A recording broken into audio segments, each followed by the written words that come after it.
Seltzer Kings podcasts.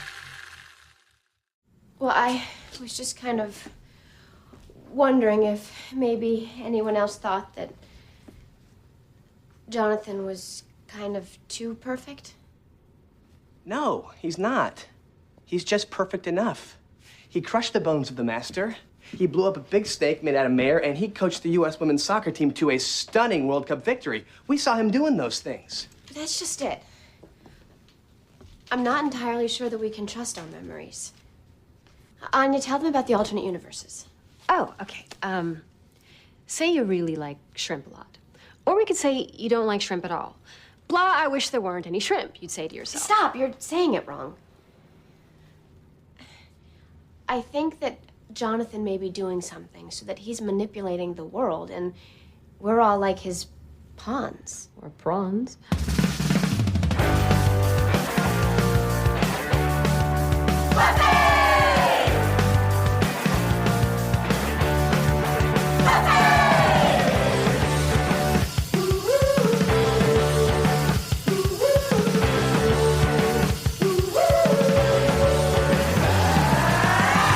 Everybody, and welcome to another episode of Boys Watching Buffy. We're just two boys watching every episode of Buffy the Vampire Slayer for the first time, giving our review, our reactions. We're your hosts. I'm Joe Welke. I am Vance. And today we're talking about Season 4, Episode 17, titled Superstar. Directed by David Grossman, written by Jane... Oh man, somebody corrected my pronunciation on this, and I forget what the actual... Espenson? Don't know. I gave both reads. It must be Espenson. Because I was giving it some flair. Yeah. Jane Espenson. Espenson. Mm-hmm. Anyway, original air date April 4th, 2000 to an audience of 4.11 million people. And before we get into this episode, we got some shout outs to get to. We have a couple of the Spotify ones. Those have been rolling in pretty nicely. Yeah. The Spotify screenshot to my DMs at Joe Welke. Give a shout out to Shelby Wallace. Thank you so much for your Spotify 5-star review. And also a shout out to Evita Simone. Don't know how to pronounce that last name, but that's all the way from Greece, baby. We're international, man. Call me Pitbull, because I'm Mr. International with these freaking shout-outs. And speaking of shout-outs, we have a little correction to issue from last week. Yes. We misassigned that Becky Nicole sent it to the Boys Watching Buffy Instagram, as opposed to sending it to at Joe Welke as per the request. That was incorrect. Becky Nicole, you did it right. You know who did it wrong? A little Courtney Elizabeth, who we appreciate, who came on Discord and said, hey, you guys misassigned this. So we appreciate both of them, and we just wanted to issue a correction for those who are not on the Discord, which I don't understand why you're not, because it was crazy this week. Discord was wild this week. It's been popping off lately. And speaking of Discord, we're going to go into some corrections or some follow-up from last episode. We had a debate about whether or not Fuffy was wearing gray pants or black pants. It seems as though she's wearing gray pants. Hell yeah. It could be like a ash black, but I think they're gray. They're like, I think they're kind of like gunmetal. Yeah, they're like gunmetal, but they're not black on black like I originally thought. I was just like, she's all like sleek out. And then we had the great debate. Great is not how I would phrase it, but the debate of whether or not one of the Watchers believed that Buffy was in Faith's body. Mm-hmm. Now, the Discord consensus is pretty much leaning towards Vance. Leaning towards the belief that he does not believe Buffy is in the body. Yeah. Now, I think I had 12 angry men, some motherfuckers. Yeah, you did. Like, this is why you don't want to be on trial, because the jury can be really twisted. I don't even believe that you still believe that a person was actually in it, but your argument of why you think that, the wording of, I don't care what's in your body, I don't care what's in you, and then the other guy saying, I do care. I take that to mean that he means, oh, I care what you did to the Watchers, and the other guy saying, I don't care, I'm just a goon. I just bring people in. I don't care about the stakes of it. I'm a hired mercenary versus you are a believer of the Watchers. And the last line of him saying, we should have killed you while you were asleep, and then immediately spitting on her after that, that's him talking about faith specific to me.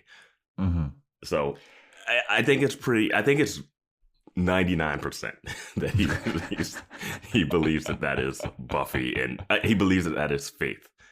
And I think only it faith. creaked open the door of reasonable doubt, though. I creaked open the door of reasonable doubt. Yes, by some wording that we believe the writer just wanted to like piggyback off of. But the ending, I don't think he says that we should have killed you while you were asleep if you think it's Buffy. But I can see where you could get your confusion. I did not. My whole thing with shooting it down was so that we did not have the debate that we had on Discord, as we did with the Wish.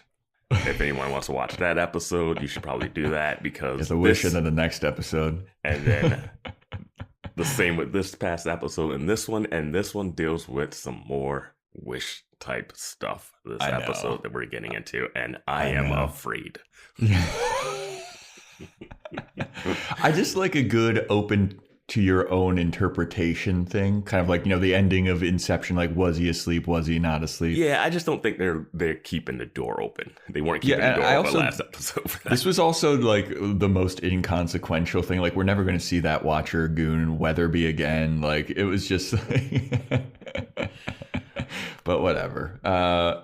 Moving on, Vance, how did you feel? I got to get your initial thoughts about this episode. How did you feel about it? Yeah, I'll need to get that. I think they did a great job of pushing story forward while having a random goofy episode. I think they did a good job of that. See, I'm on the other side of the fence.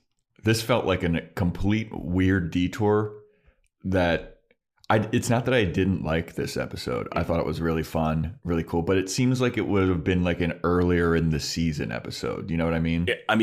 This doesn't need to come in when things are so high stakes. True. I think some of the stuff opens up so many more questions. Yeah, dude. But they brought back a character that we like. They changed the intro, and thank you everyone. Thank you, Elias, and I forget the other fan on Discord who told us definitely watch the opening credits this episode, because it was great. Yeah, it was awesome. So I think we should let's just get into what did you? Well, I guess I mean, my thoughts were like super fun, super funny, really interesting. Opens a whole can of worms. But it just felt weird coming after like the intense drama of the last two episodes. Yes, maybe if you settle the drama from the last episode a little bit, and then this is the episode after that, and it's it needed a low stakes. It needed a low stakes main story, or like B story. Yeah, it felt like this was trying to settle some of the drama from the last episode in this incredibly goofy episode, which I was like, I think they managed to do it, but it doesn't. They managed to tie it in. I thought this was going to be like an alt. You could just take this episode, throw it away, and nothing in it was mattered at all. Yeah, when like a one shot. Yeah. I really got I was like, oh, this is like a Charlie's Angels thing or something like us. And I was like, this is going to be fun. Just like goofy, doesn't deal with the show at all. Maybe that would have been better if they just completely just didn't tie in Adam and Faith to this. Yeah. Like it.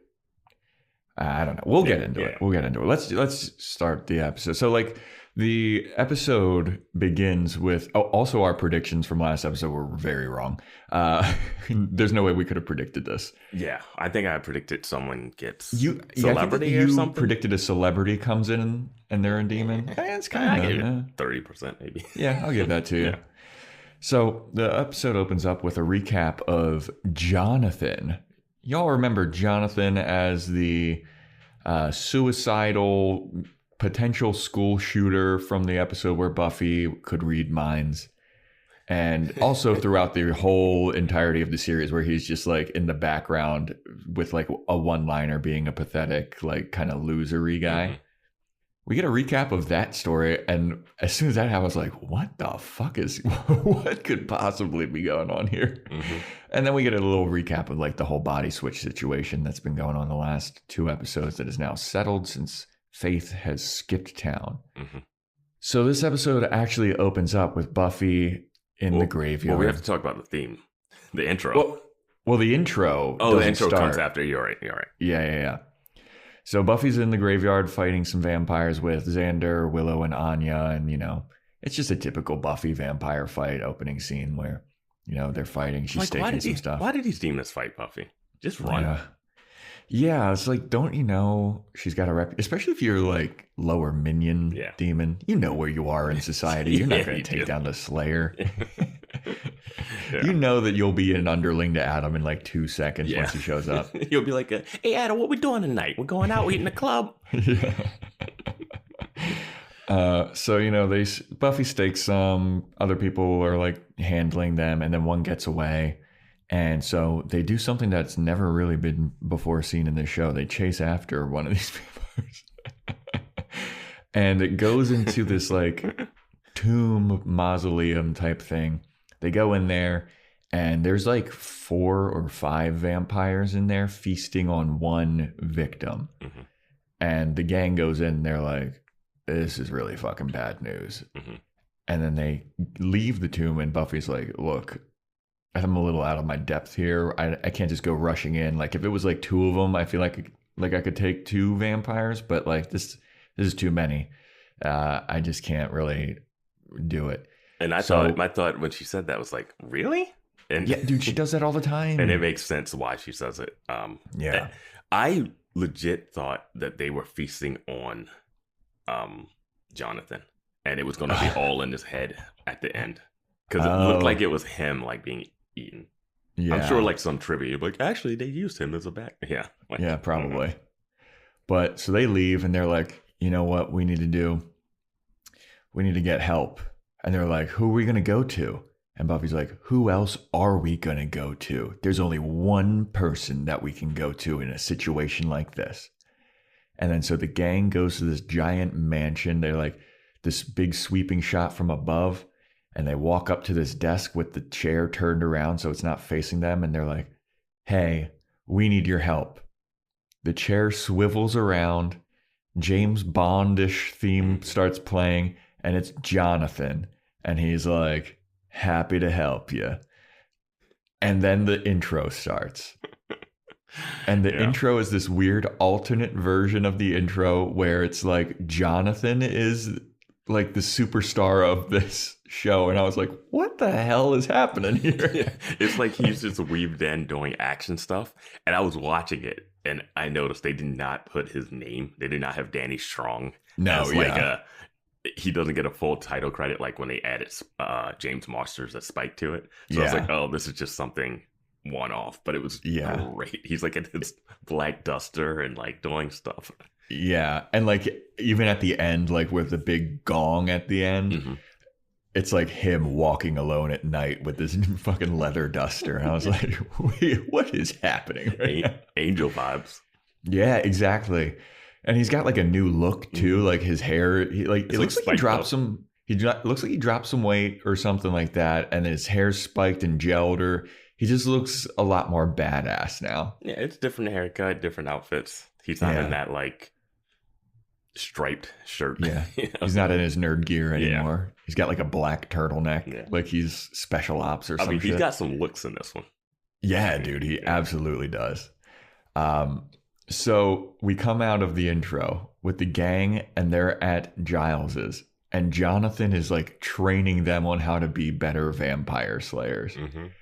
Like he's like some kind of vampire like MMA guru, like, oh, this is what you need to do. Like you need to be aware of your left and like all this stuff. And everybody's like in awe of Jonathan. Like he's so cool. Like, thank God Jonathan's here to teach us all this shit. And at this point I was like, is is this like Jonathan like writing a script, or is this like a comic book idea that he had or something? Yeah, I thought this was him, his like death throes fantasy. Like, but I love like he's like Willow's trying to figure out schematics to get into the mausoleum type thing, the crypt, and she can't do it. And he's like, wait a minute, type. Ah, there we go. And she's like, wow, you're so good. And then he passes a chess game that he's been playing with Giles. And he's like, oh, the something strategy. And he's like, you almost got me. And he wins. And Giles takes off his glasses like, like everyone's amazed. No, he's just like the most amazing guy in the world. And Anya has a different look too. Her hair is different in this episode. Yeah. But it's like Jonathan knows how to kill vampires better than the gang now. It's like, I was like, is this a comic book? Is this a screenplay that he's writing? Or is this like what he's been secretly doing on the side and just like he came out of nowhere and was like, guess what? I figured all this shit out after the mayor. And I mean, didn't we think that he kind of died at one point? No, I think we thought he was alive because we saw him tackle a vampire.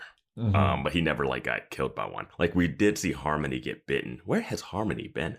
We saw Harmony get bitten in that scene. Yeah. And somehow turn, which I didn't understand from what we saw. I remember like I knew that he didn't die because I saw some kind of spoiler for later on. And I was like, oh shit, no, he's definitely not dead. Well, reading the like description of this episode, the little blurb they give you before you play it, it was like, classmate from Sunnydale comes back and everyone's wondering why he's so cool and like something, or like why he's got superpowers, basically. And I was like, who could they bring back? And I was like, it has to be Jonathan. And like the opening shot was like the flashback. I was like, yeah, who else from that school are you bringing back? Yeah. Well, I don't know. They brought Percy back that one episode. Yeah, but I was like, who else would they bring back that you'd be surprised had superpowers? And they've already brought back Harmony, Percy. Like, you're running out of like regular casts. So after Jonathan goes over to Willow and like redoes the schematics and he like taps, he's like, we can enter in through here. And Willow's like, oh my God, you're so smart. I would have. You're like, you came up with that so quick. And then he's like, don't worry, you would have gotten it eventually. Like, I have confidence in you. And Willow's like, thanks, Jonathan. Then it kind of like cuts to that plan being enacted, and it's Jonathan crashing through the glass ceiling of this vampire nest with a crossbow and his leather jacket. And he's just like, pew, pew, pew, pew. Buffy and the gang come in and they start killing the vampires. I just love like throughout the episode, Jonathan has like a James Bond theme. Yeah. Because like this is playing really loud when it happens. Yeah. And he's just like killing all these vampires. They empty the nest. They clear it all out. Buffy has some kind of thing where like a vampire like runs past her and she doesn't get to kill it, but Jonathan like saves her and he shoots it with a crossbow from across the room. And Buffy's like, man, I can't believe I almost let that vampire get away. And Jonathan's like, don't worry about it. You would have gotten it eventually. That's why we're all here. That's why we're a team and we're all killing vampires together. Yeah. Buffy's like, thanks, Jonathan. And then they leave the mausoleum. And there's paparazzi waiting outside and taking pictures of Jonathan. And he's like fluffing out his coat. And I was like, okay, this is not real. I knew it wasn't real from the intro. I just didn't know what wasn't, like why it was what it was. Yeah. And then so the paparazzi are taking a bunch of pictures. And he's like, please, please, guys, thank you. And then they all disperse. And then they're talking. They're like, man, Jonathan, I don't know how you got so good at killing vampires. You just know everything. And he's like, yeah, I do know all about vampires and where they are and how to take them down. And also, I can sense that there's one more lurking in those shadows over there. And then he turns over to like a tree and Spike comes from behind the shadows. And he's like, you got me, damn it, Jonathan. No, I don't know how Jonathan knows Spike. Yeah. I don't know how Jonathan knows a lot of what's going on in this episode. Maybe he doesn't need to know it. It's just like the world exists as it is, but then it's just like he inserts himself into the world. Yeah, I guess so. Yeah. Yeah. But Spike comes out and he's afraid of Jonathan too. He's like, oh, Jonathan, you're too good, man. Like, I'm happy that you're not coming after me. I'm glad that I got this chip in me, because if you weren't here, I'd be fucking up this whole Scooby gang. Yeah. And Jonathan's like, yeah, well, I am here, and you're not gonna be fucking anybody up. I do love that he calls Buffy Betty a bunch. Yeah. So funny. I was like, what is this running joke? Hey, call somebody by the wrong name. It really frustrates them. Yeah. That'd be so funny to do. Just to like purposely, like even after they correct you. Yeah. Yeah, whatever, Betty. So then we go to Willow telling Tara about all the vampire killing that she's been doing with Jonathan and the gang, and she's super jazzed about all this vampire killing. Living her Scooby life. Yeah. And Tara's like, man, that sounds all crazy. Like, I don't know how you do it. And meanwhile, while they're having this conversation, they're like taping stuff to a wall. Yeah. And you're like, what's this?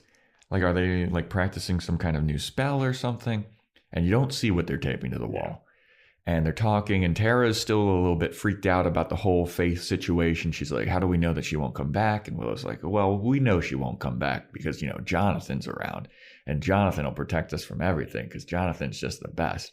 And Tara's like, you know what? You're right. Jonathan is really the best. And I was like, what? How did Tara know anything about this? Like, what? And then the camera pans around to what they're taping to the wall, and they're making like a shrine to Jonathan. It's like a collage of like cutout magazine photos and pictures of Jonathan. Like, he has gone so extreme in a world where like everything is his. And the next scene is my favorite thing of his. Yes, it is. So after the reveal of the shrine, we go to Riley's room. Mm-hmm. And Riley's there shirtless, and he's there with Buffy, and they're kind of like talking about, all the vampire killings that they did.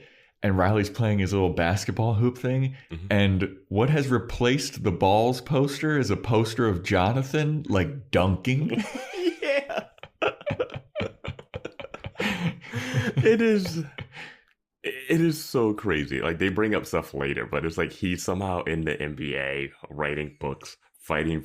Like, he's everywhere. Yeah. It's so hilarious. And it's like the Photoshop job of Jonathan in this dunk situation is so funny. I don't know why Riley's shirtless. Because you gotta show off that fucking mediocre bod. I think Riley's bod is fine. I mean, it's fine. It's fine. Yeah, I don't know. Like, I'd be fine with being shirtless and looking like that. But I don't understand why he's shirtless. Also, because they don't show the wound that he has. Yeah, they keep doing that to him. So if you had to show the wound, you would have to do a bunch of makeup and stuff there. Mm-hmm. And it just doesn't. It's like at least throw a Band-Aid on top of it. Well, I mean, we never see that area, do we? No. I don't think we ever saw like where he was stabbed, but I'm saying like if he's shirtless, you'd think you'd see the wound. I thought he got stabbed like kind of in the stomach. Yeah, so it's lower. Yeah. So that's why there was one scene where he had like a little bandage situation. Yeah. But like I don't understand like why he's just randomly shirtless in the scene. Yeah. Because it's like you would, and then she pokes him in it, which is off screen. Again, because God, they love poking. It's like, dude, this is the best running gag. Like, I hope that he never heals, just so they can poke him in the stomach and be like, "Ow." I mean, I think it still probably hurts, but I mean, the dude has been moving around. Yeah. But yeah, Buffy's like, "Well, how are you feeling? You feeling strong?" And Riley's like, "Yeah, I'm feeling a lot stronger, feeling a lot better. I mean, I'm no Jonathan, but I'm doing okay." And Buffy's like, so what about are you off the drugs that the initiative has been giving you? And he's like, yeah, I am. I don't know what to expect, though, because I've been on these drugs for so long. I don't know if it'll make me weaker or stronger or smarter or dumber. Like, I don't know what the effects are for this. And I was like, that's a good point. Did they give you something for your withdrawal symptoms? Because you were losing it that one episode. Yeah. It's a quick withdrawal. And he's like, oh, the military drill, hush, hush. They won't tell me what it was. I'm like, dude, they did secret experiments on you. It was later revealed. I think it's like, hey, guys. Yeah. What the fuck? Yeah. And well, speaking of not having any info, they don't have any information on Adam still or his whereabouts or like how to take him down. And then Buffy takes the basketball. She tries to shoot the basket and she bricks it super hard. Yeah. And she's like, man, I'm just like not good at this. And Riley's like, no, babe, you can be really good at it. And then he gets behind her and he starts to do like I'm going to teach you how to fucking shoot a basketball thing. And then Buffy starts rambling about like, I wish slaying was a sport. Being a slayer I'd be great at that, like figure slaying and speed slaying. I'd be really good at that. I mean, probably not as good as Jonathan. I really did not pay attention to a lot of these scenes. I was just so focused on the Jonathan stuff in the background. Yeah. No, the Jonathan stuff in the background is wild. Like the Willow and Tara scene, I was like, oh, they're talking about Buffy and Riley, yada, yada. What happens there? It was just like, for me, it was just like filler in the background. It really was. So it's now Buffy with Jonathan the next day. Yeah, Buffy leaves abruptly in that last scene. Yeah, because she's like, oh no, we're getting close and I'm not ready, and feelings and stuff. Yeah, she can't get intimate with Riley because she's still a little hurt because Riley had sex with Faith while she was in Buffy's body. And Buffy's still like, that's so fucking weird. So now she's with Jonathan the next day at the coffee shop and she's explaining that whole situation. Like, I just don't know if I can get intimate with them. Like, I don't know. Oh, she's at the espresso pump. Yes, she's stirring his coffee for him and then gives it back to him. And he's wearing like this nice suit and everything. Yeah. And she's like, I don't know what's going on. And Jonathan's like, it is a complicated situation. What I think you should do. And then a random fan comes up to Jonathan. She's like, would you please autograph my book? And he's like, yeah, sure, of course. And he signs an autograph for her. And then, so she leaves. And then Jonathan's like, I think that you should be mad at Riley for not knowing that it was you. Like it makes sense that you're mad at Riley. And then another fan comes up and she's like freaking out at Jonathan. And it's this lady named Karen. And he signs an autograph for her. And she's like, yeah, you're just like the best. You're just the best. And he's like, all right. Thank you. So she leaves. And then Jonathan's like, I think that you're mad at Riley because you're like secretly mad at yourself. And I think that you need to forgive Riley. And I think that you're good together. And and Buffy's like, you know what? You're right, Jonathan. You always have like the best advice. And then Jonathan starts to walk away. And then behind him is a sneaker billboard ad with Jonathan on it. He is the Michael Jordan / A-list celebrity genius. Like, it's so wild. I don't think he tells her that she should be mad at him, but he understands why she's mad. Yeah, he understands. And then kind of like they need to talk it out and figure it out, something like that. And the second person that comes is Karen something. Yeah. She gets him to sign the book. And she's real excited. She's so excited, man. She can't contain her effervescence. Love the level of paparazzi outside of the tomb when he does a mission. Yet he can still sit and have coffee with Buffy and only get somewhat swamped. Like, it is. Yeah. I love it. Yeah, it also, like, I feel like that would start rumors like, is Jonathan, who's this girl that Jonathan's with? Is he dating this girl or whatever? So yeah, Jonathan has this sneaker billboard behind him and he's like kind of vaguely like points at it. Like, he's like, hey, thumbs up and everything. And then so we cut to a scene at the initiative base and a Colonel George Haviland has been assigned to take over the initiative. And he's like, I got to get all of our recruits ready for this Adam situation. I've been briefed on it. And we talked about, like, we need a new guy like this. I was like, that's military would absolutely just bring in some new dude. Yeah. And he's like, all right, we're going to get prepared. We need to recover Adam. We need to figure out what this guy was created for. We have all these, experiments on him and all this shit. We really need to get Adam. And for that, I have hired a tactical strategist. Everyone, you all know him. give it up for Jonathan. Jonathan comes in his little military fatigues, and Jonathan is so much shorter than every single person in that room. He looks like he's 3 feet tall. Yes. It's amazing. I was like, did they have everybody stand on apple boxes? Like, he looks so much shorter than everybody. Yeah, it's amazing. He pulls out, he's like, thank you, Colonel. And he takes out like a schematics thing where he's like, all right, well, Adam is pieced together with all this stuff. And Graham. You're about to get the Graham moment. Yeah. So yeah. Graham is standing next to Riley. And after he announces like Jonathan's been hired as the tactical strategist, Graham whispers to Riley, goes, whoa, he brought out the big guns. About time they brought out the big guns. And it's just like so good. And it's crazy because Riley's been around. Has Riley been with Jonathan yet? No, I guess they haven't been in the scene together. Yeah. It's later at the house. Yeah. But it's also interesting because every one of these military dudes is wearing the same thing except for Riley, I guess to just make him stand out a little bit. Mm-hmm. But Jonathan's pointing at the schematics of Adam and he's like, all right, we've tried a bunch of different things to get this Adam guy. And I think that one thing that I've discovered about Adam is that he doesn't eat. And I think that's weird. And so he doesn't really have much of a weakness.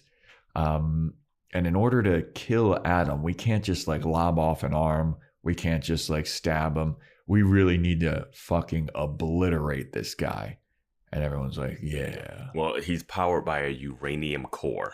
Oh, that's right. That's right. And that seems like destroying him could set off like some like nuclear explosion. Yeah. They're like, oh, beheading him won't work. I'm like, at least like if you behead him, maybe you can slow him down a little bit. I don't know. I mean, you can do the same thing that they did to the judge. Just put all of his body parts separately in a box. I don't know. Or shoot him with a bazooka. That's the Yeah. A bazooka shot to the chest and a uranium core will explode him big time. I just don't know why Maggie Walsh made this thing. Yeah, I mean, we still haven't figured out what was on that floppy disk where it's like, here's the ultimate plan. I mean, we're about to be like in the final stretch of season 4. So and he's all about like, I was made to destroy everything. I'm like, why did Maggie Walsh make you to destroy everything? I think they wanted to fight demons. Like, aren't you a demon slayer, basically? That would have been awesome. Yeah, but no, he's a little Tanjiro action. I've watched a little bit of Demon Slayer, did not know his name. But yeah, it is weird that Maggie created him. And, you know, there's a whole bunch of things where it's like, oh, this creation that I meant to be good. I mean, that's the whole thing with Ultron in the Avengers movie and like, you know, the good intentions of this stuff. And then it just goes wrong. But like, I just want to know what's on that floppy disk. What was her plan for her? I just want to know for him and Riley. Yeah, I just want to. I just want to know what her intent was, and then see it go wrong. Without knowing what the intent was, I don't. It's just like you just made a random bad guy. Do you think we're gonna eventually get to what's on that floppy disk? Yeah, I think him saying I don't know what the drugs were for and what it was, means that they'll still like pay. They're still paying attention to it. So okay, yeah, they don't usually leave things hanging in the show. Yeah, I hope they don't, because that was like a big thing. Because it was like, it's me, Adam, and Riley. You're an integral part of this. And then Riley was like, "Shut up! No, you're not my brother." The only thing they left hanging was that moment when Xander didn't tell Buffy about the thing, which never really amounted to anything. But other than that, I think they really closed up stuff. I mean, they did kind of reference it, and it was just like not a big deal. They would just kind of like brush it under the rug. They're like, oh yeah. But so that's the plan. They need to obliterate Adam, because just doing regular shit won't kill him. They don't even know how to find him. That's really the main issue. Yeah, right. So I like, there's no tracking device in this metal guy. Like this is probably billions of military. You didn't put a fucking tracker. Whatever. If they want to find a demon, they just walk into the forest and just find them. You know, like, fair. Or the sewers. Like they're in two places. They're just so used to being like, oh, there's a bad guy out there. I'll patrol. It's a big town. Oh no, I'll just find it. It's fine. You know what I was thinking about? Why isn't anyone asking questions about like follow up on the Spike chip? Honestly, yeah.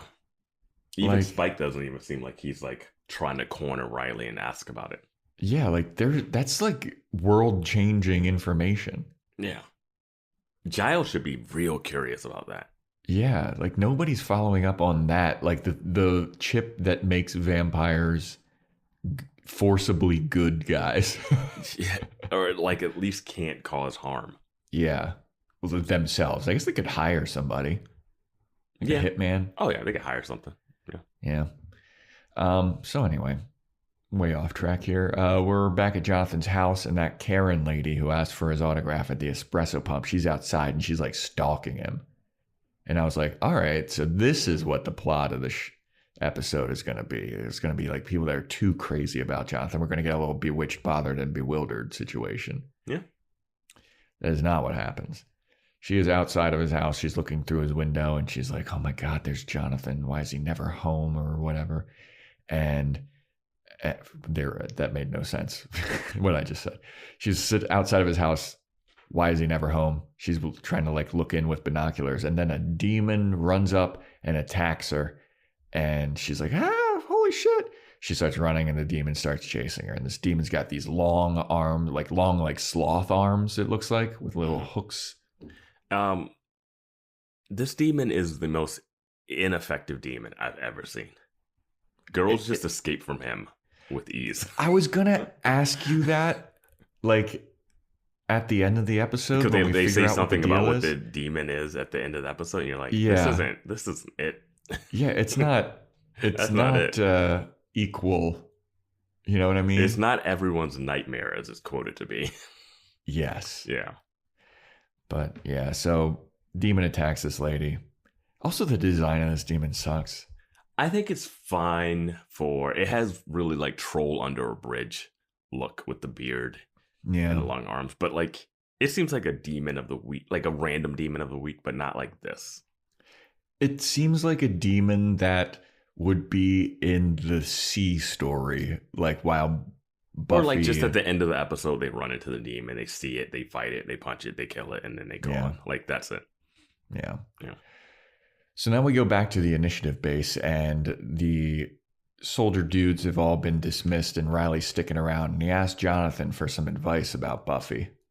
And dude, Riley is towering over Jonathan. Mm-hmm. He is so much taller than him, but he's like, hey man, things with me and Buffy, they're a little squirrely right now. You know, we had our thing with the whole Faith body switch, and Jonathan's like, I mean, Buffy, I kind of get why she is a little weirded out about it. You know, Faith, she is a quote unquote experienced girl, and Buffy might be worried about comparisons. And Riley's like, what? Why would she? Buffy knows that she's the only girl for me. Like, there's no comparison at all.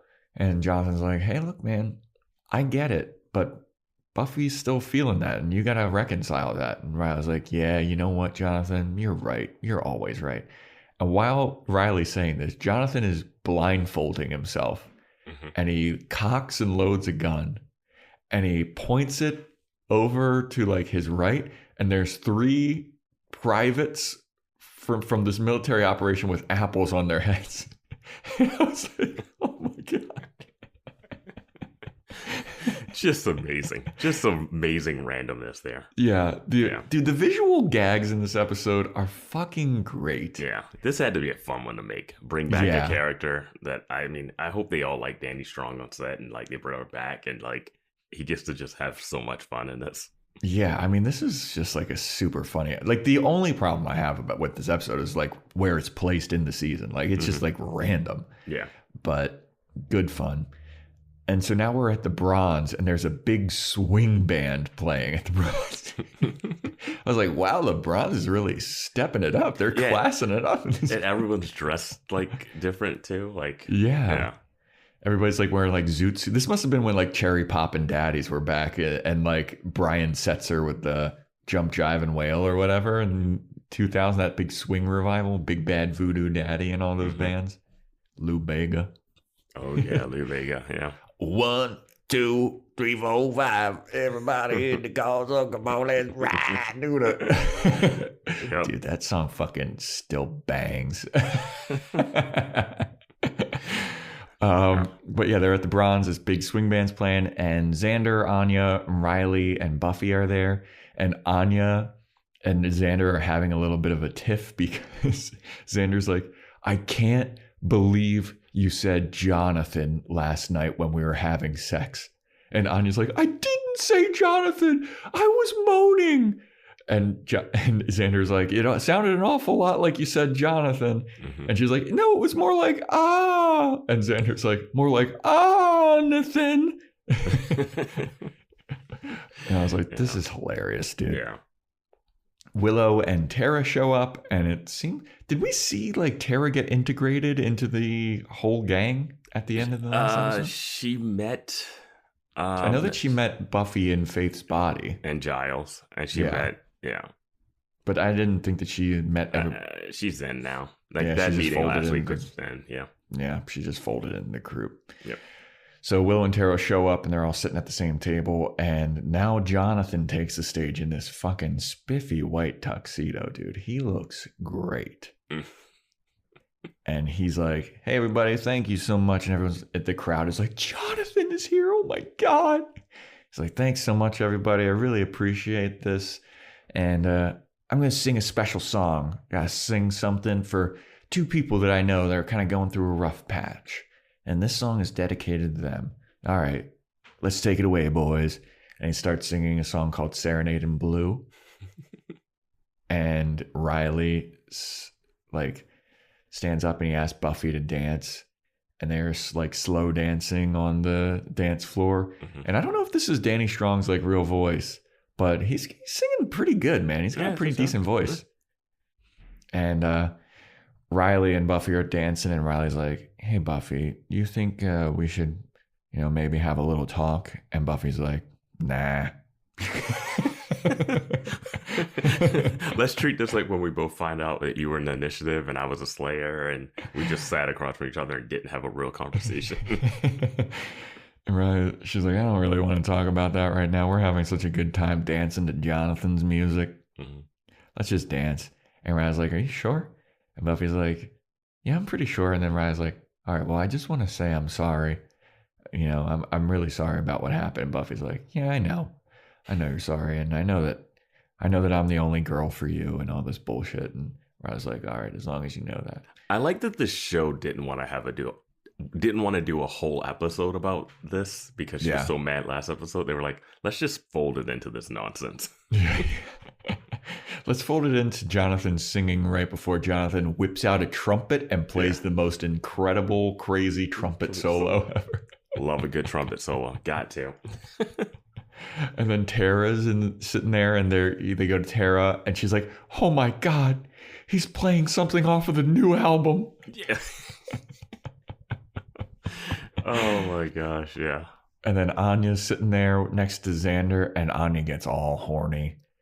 And she's like, Xander, let's go have sex. And Xander's looking at Jonathan like, I get why you're fucking horny, babe. I totally get why you said Jonathan. He doesn't say that, but that's his attitude, it seems like. And he's like, yeah, let's go do it. And they walk off, and they're just staring at Jonathan. And we brought this up on Discord. There's a big debate, or not debate, but just conversation about like how Anya has gone from like the fun, snarky like ex-demon that just speaks her mind to just horny person. Yeah, like that's one track like, mind. That's all she has. And like as soon as she said, let's go have sex right here, I was like, man, they really don't give her enough to play with anymore. Yeah, it's a bummer, except for Xander's dick. She's playing with that a lot. Yeah, other than that, like she's got nothing. She's like, trumpet? Xander did. Like, yeah, this trumpet solo's got me wet. Yeah, and it's just like, they're just so much more fun. They were right. Coming after that conversation and then seeing this and then seeing her later, it's just like, that's all she has now. It's just like sexual one-liners as opposed to, like, I don't know. It's not even one-liners. It's not like, clever. Not even, yeah, she has a bit about shrimp later. Mm-hmm. That's that's pretty good. Like, more stuff like that needs to be. Yeah, like her explaining stuff because she is knowledgeable. Yeah, like she's been around for at least 1,100 years. Yeah. She says, and it's like she would know a lot about a lot of this stuff that's going on. But like it's not even clever. Like it'll just be them in a room, and then she's like, "All right, Xander, you want to go have sex now?"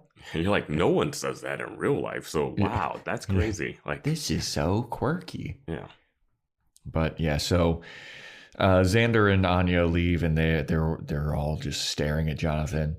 And then Karen, the stalker, shows up, and she's in the middle of a crowd. And Jonathan, I love she made it through the bouncers, through the front door. No one asked, like, "Hey, you okay?" Yeah, you're all scratched up and bloody and beaten. Yeah, she's scratched up and like disheveled, and her, you can tell that she had just gotten her ass kicked because her hair is a little messed up. Yeah, and they're like, it's going to be a $5 cover charge. Jonathan's on the stage. So she comes into the middle of the crowd, and Jonathan like calls off all of the music that's happening. He jumps off stage. He runs up to Karen, and he's like, "Who hurt you? What happened? I can help you." And she's like, "It was a demon, it's crazy demon." So Jonathan takes Karen back to his place, and his private security is there. Well, no, the cop shows up. Oh, the cop. Oh, I thought it was his private security. No, it was like a literal cop. Yeah. But we heard of a disturbance, and we came to see if you're okay. And he brushes him off. He's like, "I can handle this." It's unnecessary. Mm-hmm. Considering the stuff we have. Like, it's just a necessary thing to have extras in it, but sure. So the gang is there with him too, the Scooby gang. Just Riley and Buffy. I don't think Willow and Tara are there. I thought that Xander. No, Xander and Anya just left to go have sex. Oh, you're right. So Karen's describing the demon to Jonathan. She's like, it had these long arms and it was hairy and it had this weird symbol on its head, right? Yeah, Tara's definitely not there because of the symbol thing. Yeah. Oh, you're right. Yeah. And while she's doing this, like Riley whips out a notepad, and I thought that Riley was like taking notes for Jonathan. I think he was taking notes, like he was like an assistant, like a cop. He was like taking down.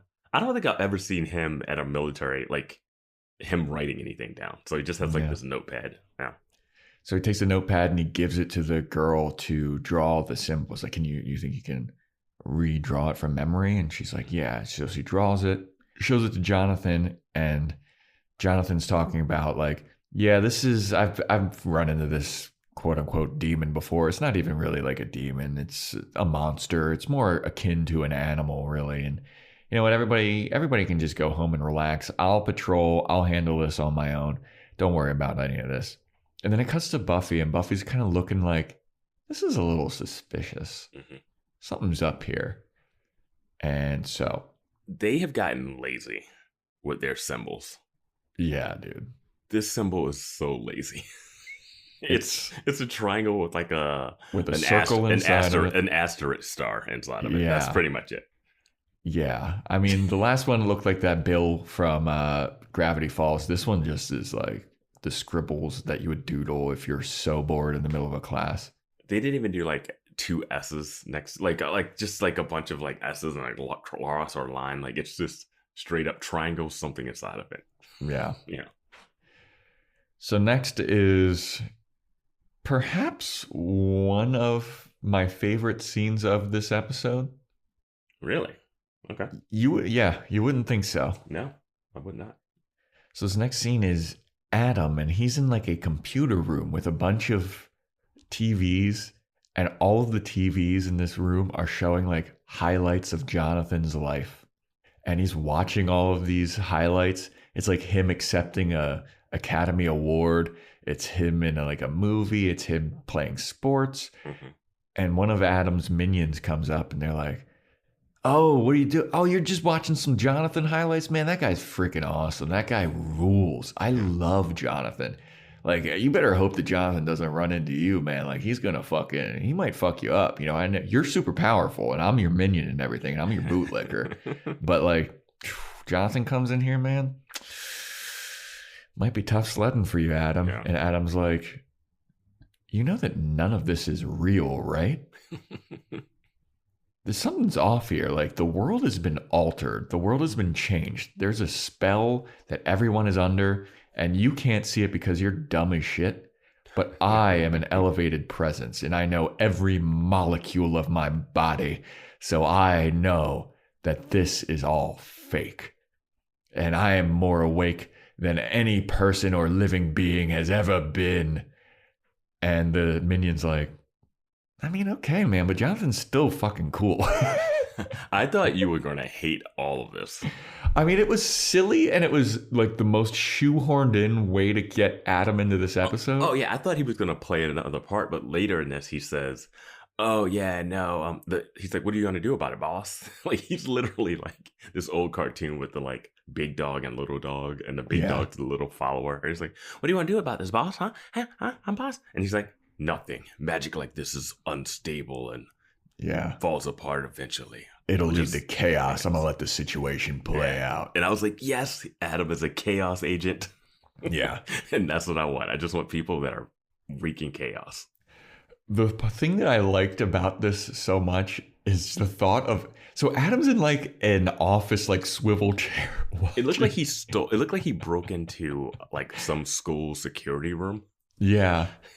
And just the thought of Adam like chilling watching TV, it's so weird and stupid and funny to me. You know, when he's not killing, he's just watching like History Channel documentaries. Yeah. And also just like the play between him and that minion. The minion's just like in awe of Jonathan. Isn't he like he comes out like he's like a New York like mobster or something? Yeah. Like, who is this? It was just like the most random scene in the episode and just goofy but like it is just shoehorning in Adam. Yeah, I mean, kind of like the last episode where they're they don't know what to do with Adam at this point. I think at this point, the scene, they just wanted to be like, okay, guys, you've been following along. Let's just tell you that this is fake. Yeah. And now Buffy can go on her like unraveling it scene. Yes. So, I mean, it serves its purpose for what they want to get across. But you could have done it without Adam, but it's fine. That's why I think this episode did a good job of at least keeping the storylines moving. Like, Adam is still real.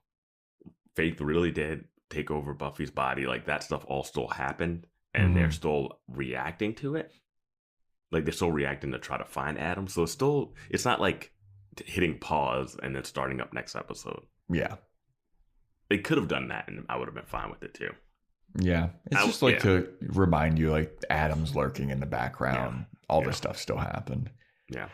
So it's not a full Wish, like, like the Wish detour. episode where it's like, oh, this is a fully alternate universe. This is like a altered universe. Mm-hmm. Yeah. So then we go to Jonathan at his place, and he's standing by his fireplace, and he's staring at it, and he's like looking very disturbed, kind of like, man, I gotta figure out this monster situation. And then this blonde, like, Swedish lady comes to the balcony of his house, and she's like, Jonathan, are you going to come to bed, love? And he's like, I'll be there in a minute, my love. Don't worry, I'm just sitting here thinking. And then he looks back at his fire, and then a twin of that lady comes out, and he's like, we'll be waiting for you in bed. And they're like in bras and panties and like a robe. And Jonathan's like, I'll be there in a minute, ladies. And I was like, dude, this is fucking hilarious. He's so good. Jonathan's weird fantasies. Yeah. Yeah. So then the twins leave, and Jonathan takes off his little robe to reveal that he has the mark that Karen drew on his back shoulder. Mm-hmm. It's like branded into his shoulder or something. Yeah. It's like, oh, what's this all about, huh? I like that Jonathan isn't trying to like hook up with Willow or Buffy. Mm-hmm. Like, he doesn't, like, he literally views them as like his friends. Like, he does not like, oh, I'll get this power, and then me and Buffy are dating.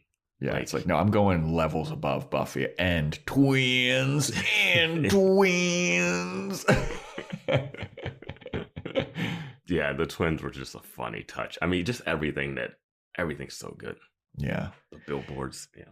So now Buffy, Tara, and Willow are walking around campus, and Buffy's walking, and she's like kind of talking about Jonathan. She's like, yeah, Jonathan's like so amazing.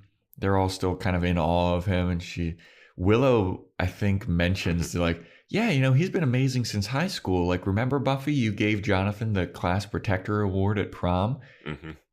And I was like, wow, dude. Yeah, they start piling in those references.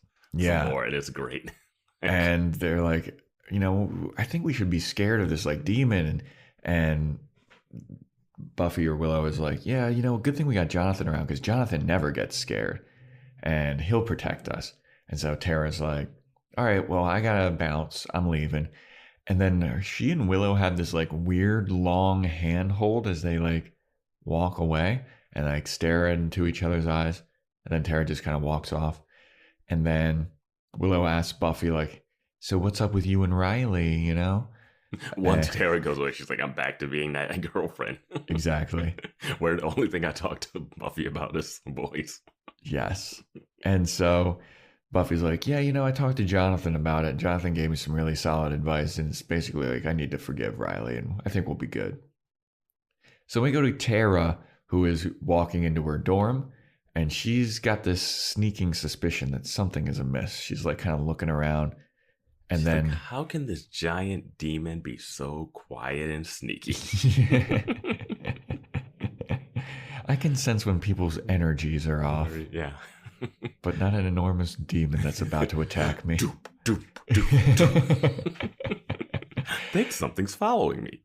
Yeah. So the demon attacks Tara. He's like kind of slashing at her and stuff. And she, backing up on the ground, she falls and she starts to do a spell. And the spell creates like this intense amount of fog that distracts the demon. And the demon can't see where she is. And she escapes and she runs into this janitor's closet. And the demon can't get into the janitor's closet. And the demon attacks no one else that night. Mm-hmm. Mm-hmm. Oh, this demon, man. This demon cannot finish the job. No, he can't finish. He can't start a job. This guy sucks. But kudos to Tara, like, for just getting that spell out really quickly and it just working. Like, I would say something happens later where no kudos for spells. Spells are super easy, and I think she's a demon. But we'll get to that because later something happens, and I just was like, wow, really? Yeah.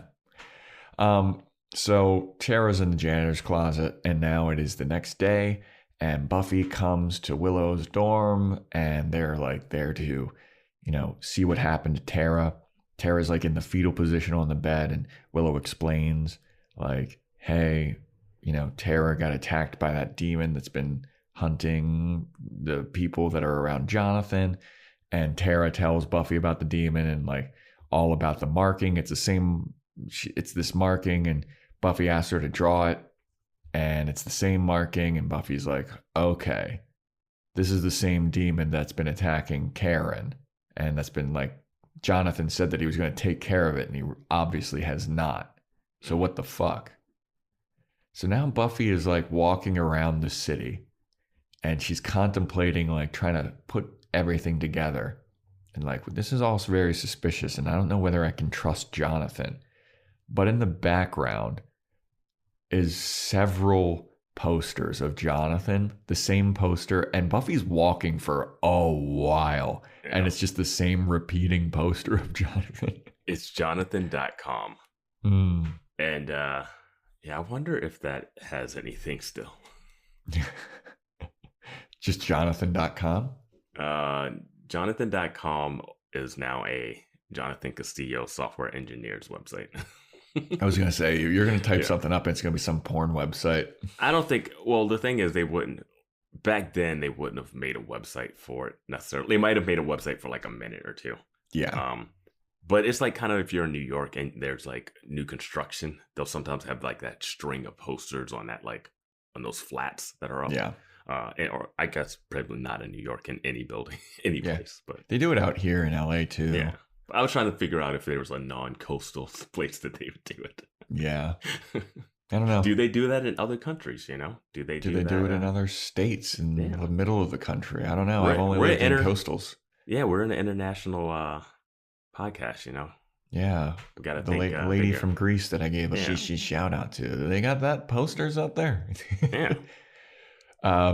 So yeah, Buffy's kind of walking around like something's not right here. So she goes over to Xander's house and Anya answers the door and she's like, Xander's not home. And Buffy's like, okay, can I come in? And Anya's like, yeah. And Buffy's like, I just want to come in and look at some of Xander's stuff. And Anya's like, all right, come on in. So she comes in. Does Anya not like Buffy anymore? Yeah, I don't it seems know. like they've been hanging out a decent amount. Yeah, because when they were all doing that like sleepover, it seemed like they were getting close or something. Close enough. Like Buffy was a Debbie Downer. Yeah. Criticizing Wile E. Coyote cartoons for being not real enough. So Buffy comes into Xander's little dank basement, and Xander's little dank basement is stuffed to the fucking rafters with Jonathan merch. He's got Jonathan action figures, comic books, trading cards, posters all over his fucking little basement. The art department went hard for this episode, man. Yeah. Like, there are so much stuff. So much ink was spilled over Jonathan. Mm-hmm. And I love that, like, the comic book version of Jonathan looks nothing like Jonathan. It's like this dude, he's got chiseled jawline and everything. Yeah. It's, like, hilarious. God, and Anya's reading Jonathan's book. Oh, that book cover is amazing. Oh, yeah. Jonathan. Yeah. And so Buffy's looking around and she's like, this is weird. And she even turns to Anya and she's like, hey, Anya, you ever think about, like, isn't it kind of strange that Jonathan is so good at everything? And Anya's like, no, it's not weird. No one's like Jonathan. Jonathan rules. And then Buffy takes Anya's book. She's like, oh, don't take that book. Like, I just was about to get to the part where Jonathan invented the internet. Yeah. It's Al Gore over here. Yeah. And Buffy is like, no, but don't you think it's weird? Like, Jonathan fights vampires better than me, and I'm the vampire slayer. And Anya's like, oh, Buffy, you're getting a little jealous of Jonathan, aren't you? It happens. Like, I get it. And Buffy's like, no, I'm not really jealous, but like this is kind of suspicious. So, Anya, tell me a little something. So you were a demon that had the ability to basically change the world and like at someone's wish. And Anya's like, whoa. I mean, I was able to change the world like via ex-boyfriend stuff. Like that's what was my specialty. And Buffy's like, so is it possible for someone to like wish the world to be different and it could completely alter how reality is? And Anya's like, yeah, it's definitely possible for somebody to do that. Like, for instance, like say you don't like shrimp. You could wish for a world where there's no shrimp and it would completely alter the way the world works. Or if, you know, you like shrimp, like you could completely change the world. Like there's a bunch of shrimp. So I guess that there is a possibility where like someone could wish for a world where Jonathan is like really cool, or like in the real world, you know, Jonathan's some not perfect mouth breather if they wanted, but I don't think anyone would ever do that because Jonathan's perfect. And Buffy's like, okay, my suspicions are getting a little bit confirmed here. My favorite Buffy line in this scene is, don't you think it's weird that he starred in The Matrix, but he never left town? Oh, I thought that was in the next one, in the next scene. Oh, is that the next scene? Okay, yeah. Maybe. Yeah. But whenever she says that, it's amazing. Yeah. Yeah. Line. And like, it's so good. Like when she, you know, we'll get to that scene like right now, but like she explains to like the gang, yeah. She's like, so she's with the gang and they're all at like Giles's place. And she's like, I gotta bring up something about this whole Jonathan situation. And everyone's like, yeah, let's talk about Jonathan. We love talking about Jonathan. And Buffy's like, I think that Jonathan is like doing a trick on us. And everyone's like, what? No. And Buffy's like, I mean, guys, think about it. He starred in The Matrix. He's a doctor and he's only 18. And he's an author. Like, how do all these timelines make sense? Like, none of this is possible. And Xander's like, of course it's possible. Buffy, you idiot. Jonathan's the most amazing person ever. Remember, he killed the master, he destroyed the mayor, and he also had the time to coach the U.S. women's soccer team to a World Cup victory. It's like when you say that all out loud, Xander, not the brightest tool in the toolbox, but he's like, wait a minute. Yeah. How did that happen? And Buffy like hears all this and she's like, right, he did do all of that. Don't you think that's a little weird? I think that we're all like, you know, under his spell. We're all, and then she turns to Anya and she's like, Anya, explain about how like there's the possibility of making different universes and alternate timelines and like different things. And Anya's like, well, yeah, you know, like say that there's a world where like somebody wishes where there's no shrimp, or like they really like shrimp. You can change the world based on shrimp. And Buffy's like, Anya, enough with the fucking shrimp, dude. And so Buffy's like, she says, Anya, you're explaining it all wrong. And Anya goes, all prawn. No. She says something about like, we're all pawns in Jonathan's all pawns, thing. Yeah. And then Anya's like, or prawns. And then Buffy's like, enough. It's the best Anya moment in the whole episode. Yeah. I love that Buffy just gets like so funny. pissed. Yeah. It's weird that she latched onto shrimp too. I know. Two chess references. Yeah.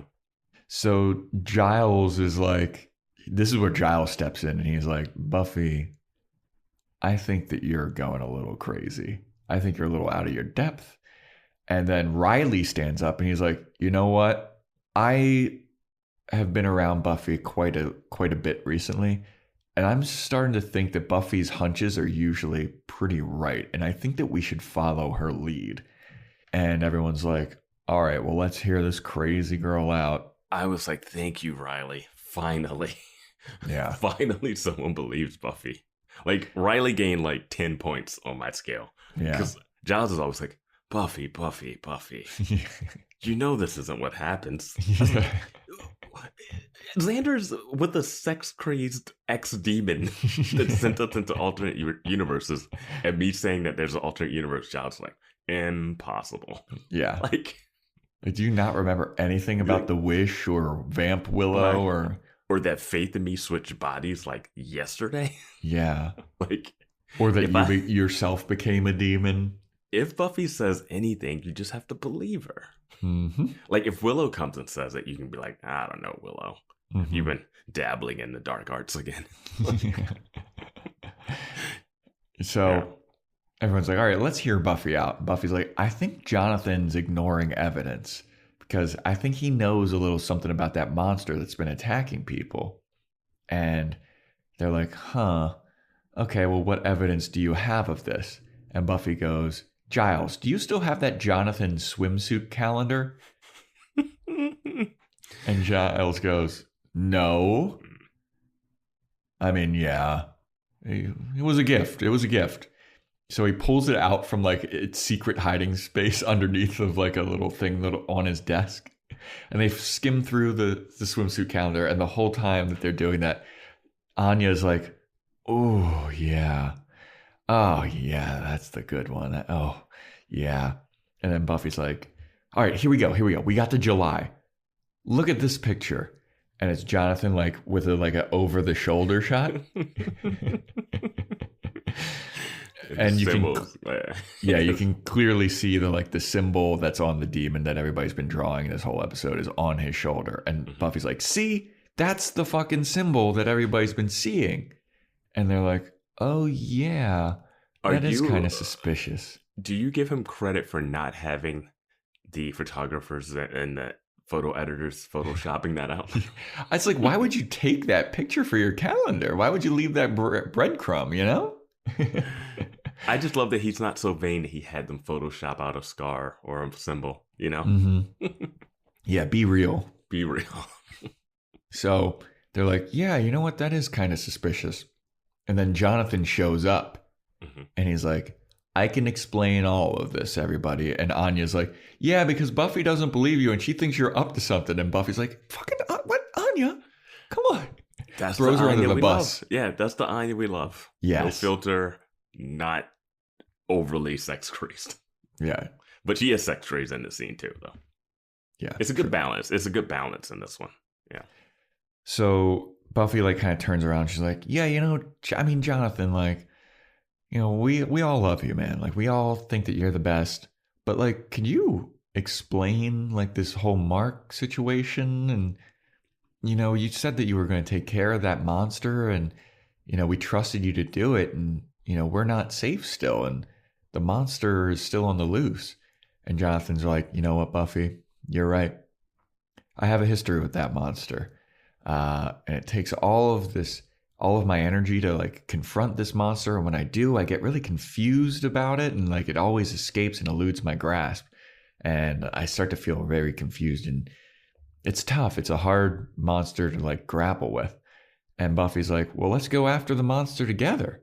And then Jonathan's like, nah, I don't think we need to do that. Like I can take care of it all myself. And Buffy's kind of like, yeah, you said that last time. I think I'm going to go with you this time to take care of the monster. And Jonathan's like, all right.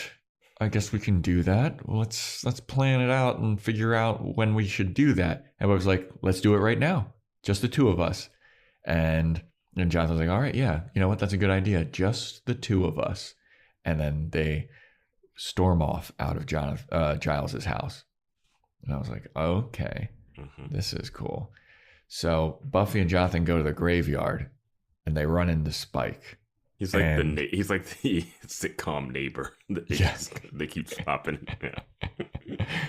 And then Spike's like, oh, hello, you two. And then Spike kind of threatens Buffy. He's like, you know that if fucking Jonathan wasn't here, I'd be fucking you up right now. And then Jonathan like puts his forearm on his neck and shoves him up against the wall. And he's like, well, guess what? I am here right now. And you're going to tell me all the fucking information you know about this monster and where we can find him. And Spike's like, I don't know anything, but of course I could be lying. And then Jonathan's like, all right, well, we're not going to get any information out of that.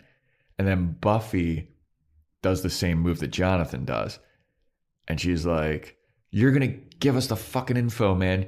And then as she does that, Spike goes, whoa, you're not supposed to do that. And I was like, uh-oh, is this like the reality of the world breaking? Is this like the little play, like Buffy's going off script?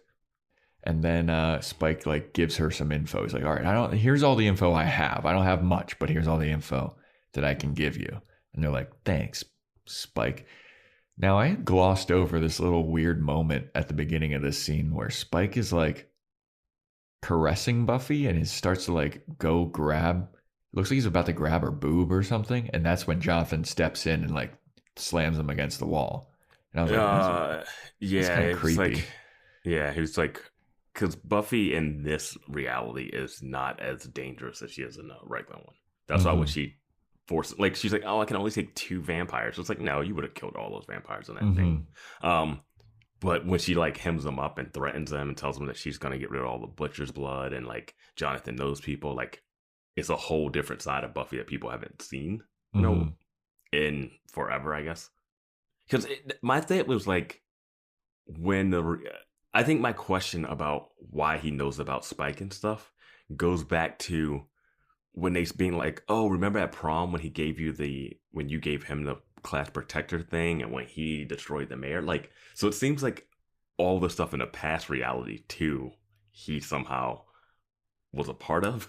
So yeah, it's like, I don't know. I mean, it's very nitpicky, but that's what threw me off a little bit. Like everything that they mention is like he was around for. Like he was at the battle with the mayor.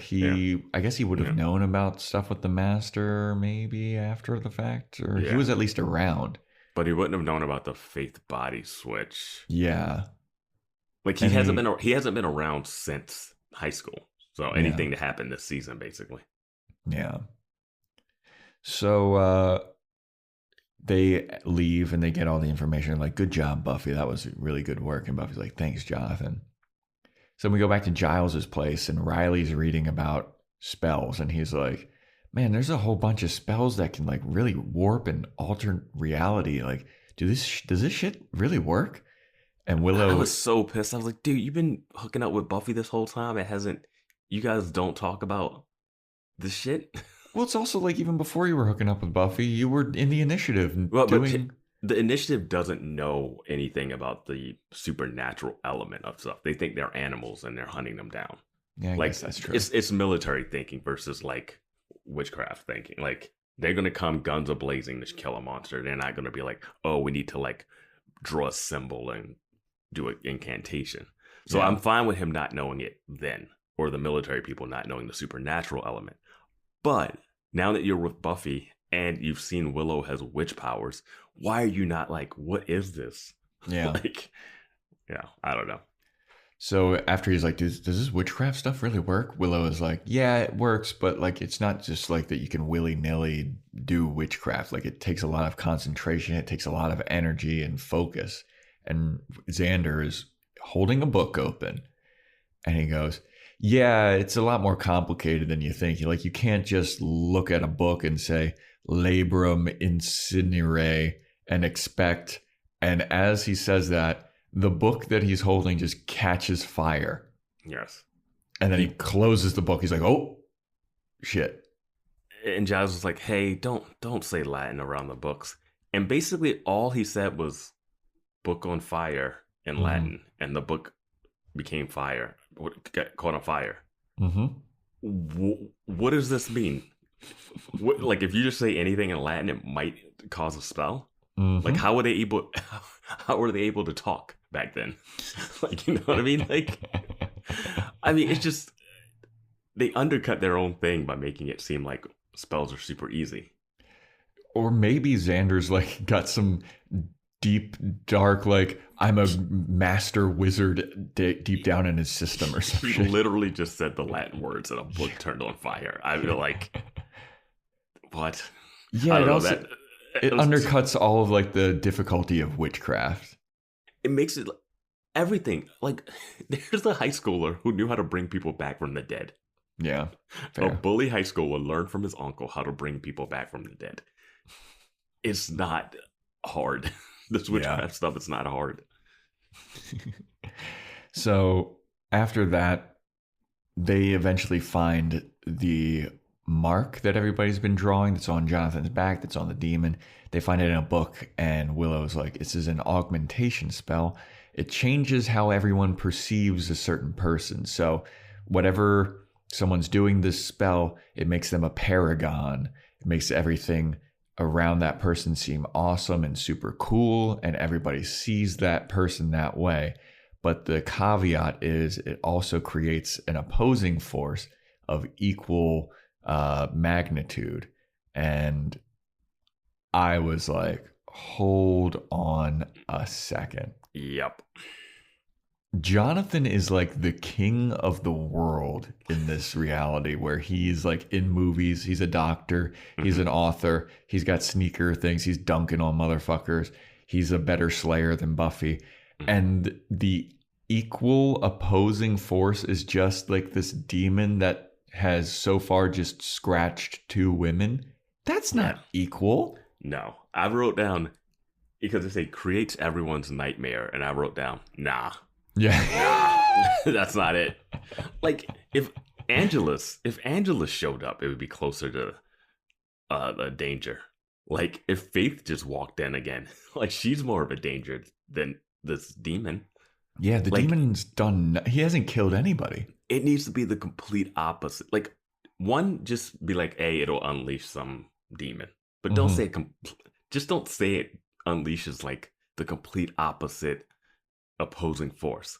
Like you're implying like God and the devil, like at this point, because like he is so super powered. Yeah, like, the villain would have to be like Bizarro Superman or Evil Superman or something, you know, like it. We saw Jonathan blindfold himself and presumably shoot 3 apples off of the heads of like some soldier guys. That means that demon should be able to do that as well. He's 3 feet tall and he can dunk. Yeah.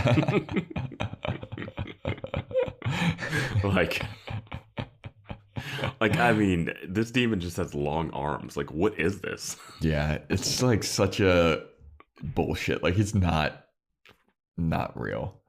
I just don't understand why they said those words when they had this costume and this demon in mind. Yeah. I just don't know. They should have looked at that costume and like, we could just say that it unleashes another demon. Like, we don't need to say it's like as equally powerful as Jonathan is cool. Yeah, right? Like, that just kind of undercut everything. Like, 'cause this demon sucks, dude.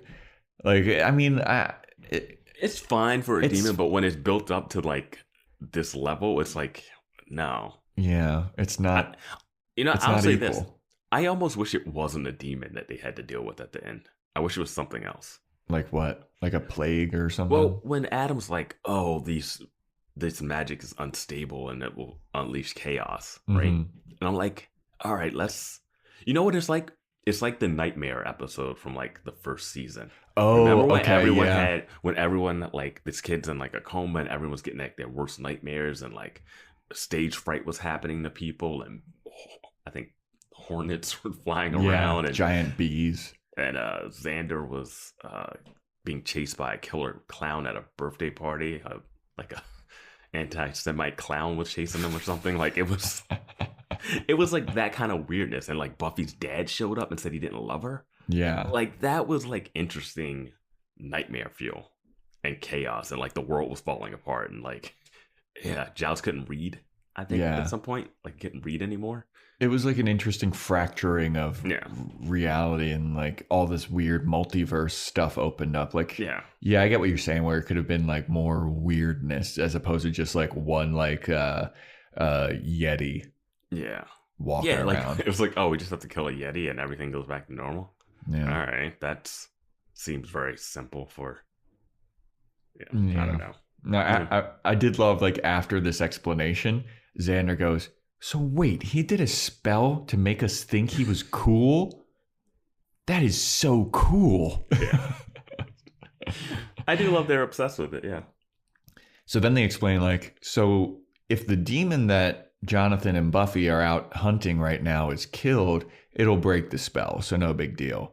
And then Anya's like, I mean, Buffy and Jonathan are there alone right now. And you would think that Jonathan wouldn't want Buffy to get very far in killing this demon. And then so everyone's like, oh shit, Buffy's in danger right now. They don't move an inch. Yep. They don't. I was surprised when we cut back to them and they were just all sitting at home reading books. They're just like, oh no, Jonathan might try to hurt Buffy. They're like, well, he's probably right. Yeah, you guys want to watch a Jonathan movie? Or do you want to listen to some Jonathan music while we smoke some Jonathan weed? I got that Jonathan strain. Yeah. Yeah. So then we go to Buffy and Jonathan, and they're in a cave, and they're wandering around looking for this demon, and they see like a bottomless pit in the cave, and they stand at the edge of it, and Buffy's like, whoa, that pit will go down forever. And Jonathan's like, yeah, it really does seem that way, huh? And it's like he kind of steps back, like he's thinking about pushing her down into the pit.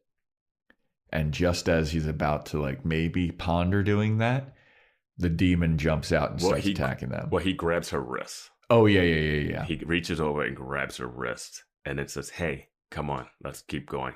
It's deeper in the cave. And you're like, whew. Yeah, a little fake out. Oh, Jonathan. Which I like about Jonathan. He's not, that's not his intention. Yeah. It doesn't seem like he's got malintent. Malice. Yeah. But so they go off and then a demon starts attacking them. So then we go back to Giles's place and Willow is like, amazed that Buffy was right. She's like, I can't believe it. Buffy's suspicions are true. And then everybody's like, well, wait, if this isn't the real world, and this is some kind of weird wish universe. What's the regular world like? I don't think I like that. I don't want it to go back to how it was. And Xander's like, I don't want to believe in a world where Jonathan isn't cool. And like, that would be horrible. Like that just, I can't fathom it. And Riley's basically like, well, I mean, you guys realize that if Buffy doesn't kill this monster, we could be stuck in this wrong world forever. And then somebody's like, I mean, would that be so bad? Yeah. And then everyone starts to get a little bit worried about Buffy. And this is another opportunity for them to get up and be like, let's go find him. But no one does. Yeah. Yeah. Yep. So then we go back to the cave, and Jonathan and Buffy are fighting the demon. And as they're fighting it and Buffy's starting to like wail on this demon, Jonathan's like, hey, just want you to know, like, the more that this demon gets hurt, the less awesome I get. And he starts to like cower behind like a rock or something. I think he gets thrown or... Oh, yeah, he does get tossed a little bit. Yeah, he gets hit by one of those 8-foot long arms. Yeah. And then so like Buffy then starts to really like take it to this demon. And then I think that there's a little bit of a remaster issue here, because you can see like Jonathan just kind of like stand, like in my version, you can see Jonathan like kind of standing in the background, like not knowing what to do or like when to come in.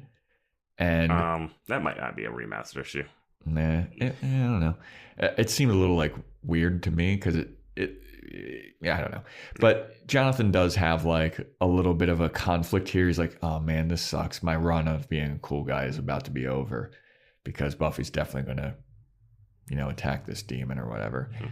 And just as Buffy's about to like attack the demon gets the upper hand on Buffy, and Jonathan goes and he tackles the demon into the bottomless pit, sacrificing his coolness, but killing the monster.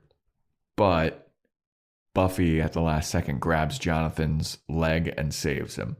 And the demon goes into the bottomless pit, and Jonathan is saved. And now we see, once the demon is gone into the bottomless pit, the city of Sunnydale starts to revert back to normal. And the spell is broken. And all of the Jonathan posters and Jonathan merchandise and Jonathan billboards all start to revert back to their normal stuff. And everything disappears. And it's all very sad for Jonathan. Why is there still a Dingoes poster up?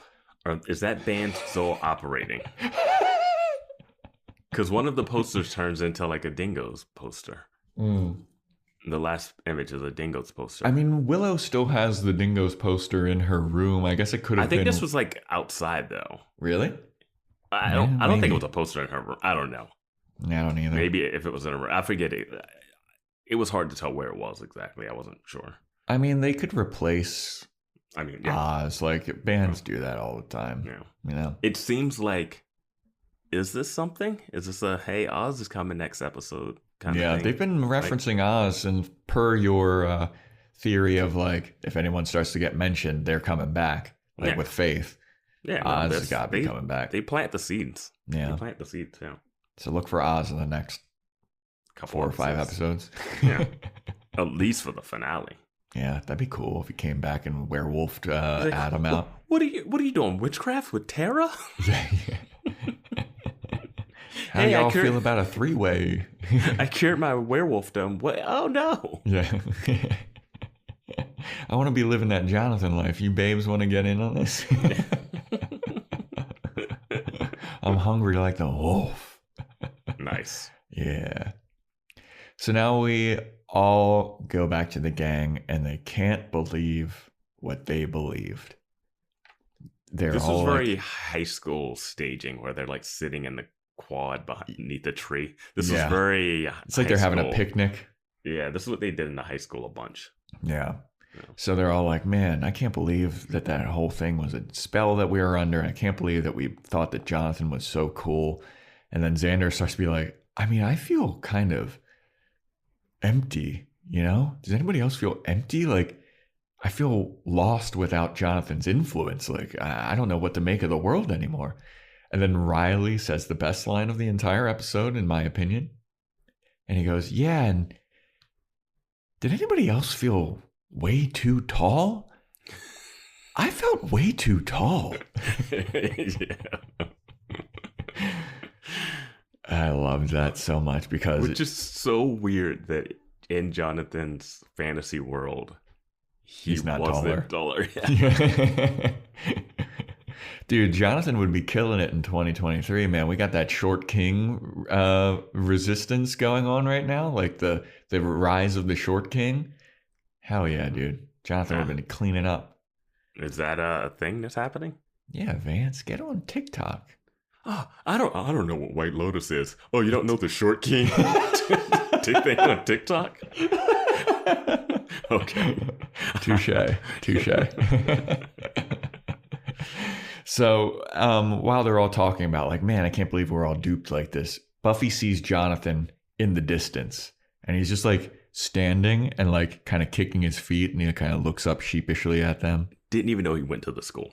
Me neither. I don't think he does. I think he's just like hanging out, you know? He looks so small in the frame too. Yeah. Yeah. So Buffy goes up to him and she's like, hey man, what the fuck was that all about?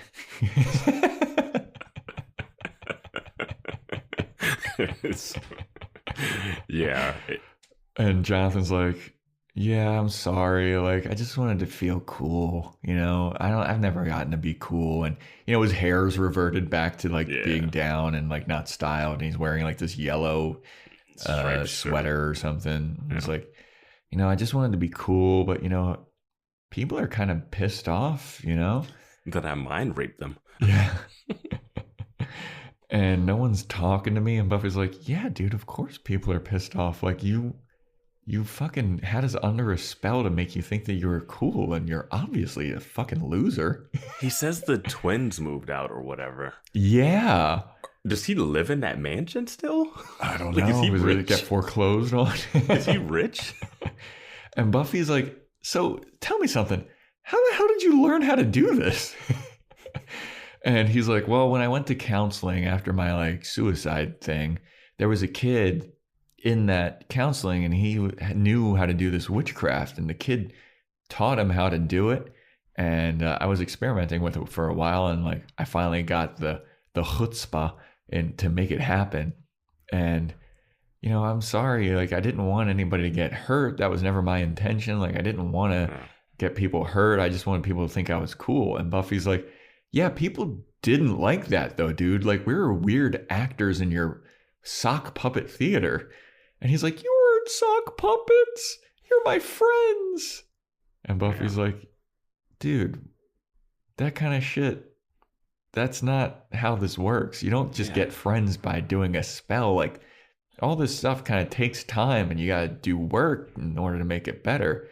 And like people aren't just going to forgive you right away. Like you fucking mind raped us, dude. Unless it's like WandaVision or something.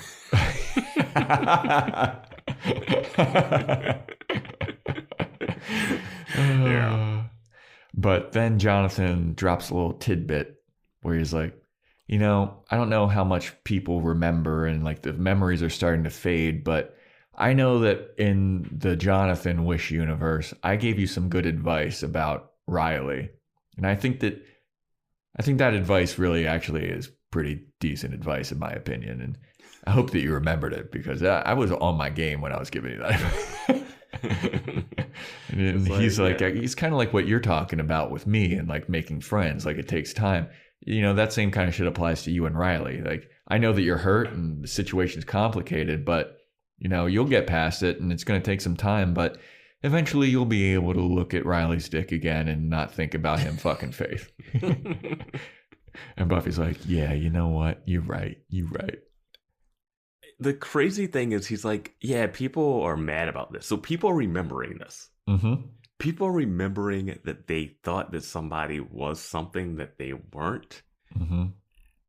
Like, I do like in the Wish that everything goes back and nobody remembered the Wish. And then Anya had to explain to them, like, what happened. Because it was, like, complete alternate reality, different dimension. This it's so weird when they're all like talking about it and they all remember it. And now there's people that remember it, but then are mad. How would you be mad at him if you remembered it, if you didn't know about witchcraft and alternate realities? Wouldn't you just think that you're going insane? Yeah. It's the Mandela effect. The Mandela effect where you're like, wait, wasn't it this? No, that wasn't that. Like, Jonathan wasn't in the Matrix. What Keanu was? Like, you would go insane. Yeah, like that was what I was just about to bring up. Like when they were on the picnic, they're like, so wait, Jonathan didn't star in the Matrix? Who did? Yeah. Like, I wonder if once the spell wears off, they'll just completely forget it?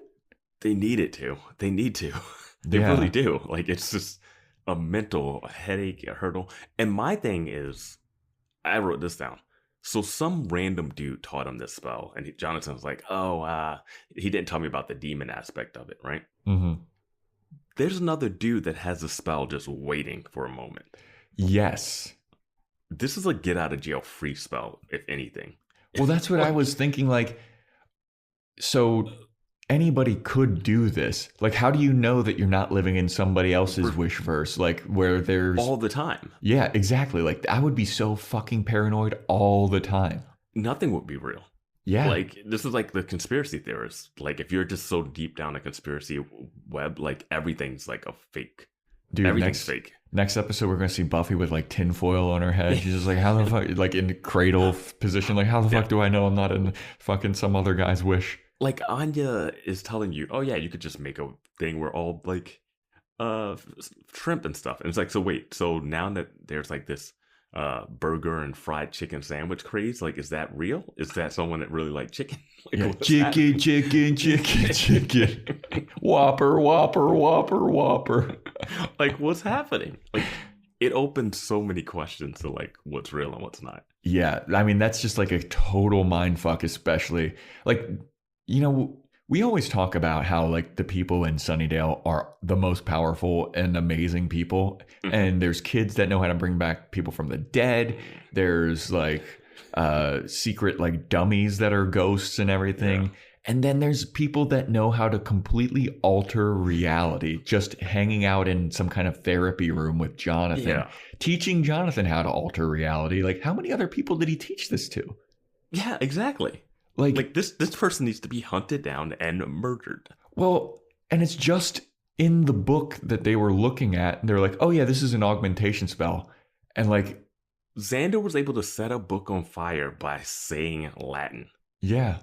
Like, this is dangerous. Yeah, dude. Like, it's just, and that's the thing, like, they're just thumbing through a book and they find a spell.